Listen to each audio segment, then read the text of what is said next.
Тэгээ газрын тосыг боловсруулах үйлдвэрийг бол бас 20 онд засгийн газар Монгол Улсын ерөнхий сайдын захирамжаар ажлын хэсгийг байгуулж ажлыг эрчимжүүлэх.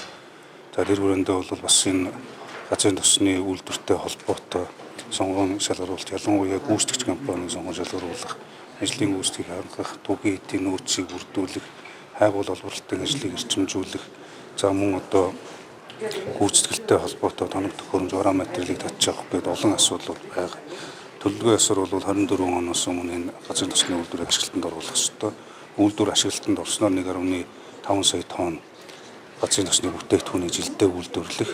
За мөн одоо гадаадаас шууд хараат байдаг манай улсын хувьд өөрөөр хэлбэл 100% импортын газрын тосны бүтээгдэхүүнээс хамааралтай байдаг учраас энэ хараат ус байдлыг арилгах, газрын тосны болон эрчим хүчний салбарын бие даасан байдлыг хангах.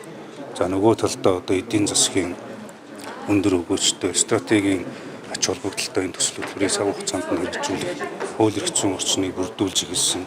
За энэ хүрээнд бол бас одоо газрын тосны одоо үйлдвэрлэлийг байгуулах, энэ салбарыг хөгжүүлэх холбогдох хууль тогтоомжууд улсын хурлаар батлагдсан, хуулийн хэрэгжилтийг хангуулах, журмын одоо бас боловсруулалтыг эцэслэх. За ингээд бас цар тахалтай холбоотой цаг хугацаа алдсан зарим нэг ажлуудаа эрчимжүүлэх зайлшгүй шаардлага.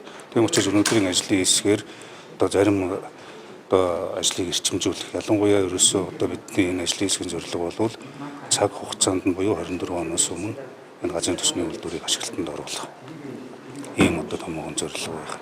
Тэгэхээр ажлын гүйцэтгэлийг хангуулах, за байгууллага яамд хоорондын уялдааг хангах, шаардлагатай одоо гүйцэтгэлийг цаг хугацаатай хангуулах асуудал хамгийн чухал байгаа учраас энэ хүрээнд өнөөдөр асуудлуудаа ярьж бас тодорхой шийдлүүдийг гаргаж байна.